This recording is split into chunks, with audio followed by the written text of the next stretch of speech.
Organizing your accessories can be a game changer, not only for keeping your space tidy but also for ensuring that your favorite pieces are easy to find and maintain. Here are some tips on how to organize your accessories effectively. Firstly, invest in a jewelry organizer.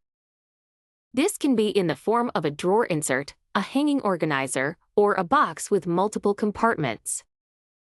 These organizers are designed specifically to keep your jewelry untangled and easily accessible.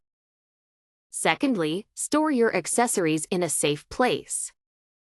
Whether it's a dedicated drawer, a section of your closet, or a box, make sure that the place is cool and dry. Avoid places with direct sunlight or high humidity, as these can cause damage over time. Thirdly, organize your accessories by type. Group similar items together, such as rings in one compartment, necklaces in another, and so on.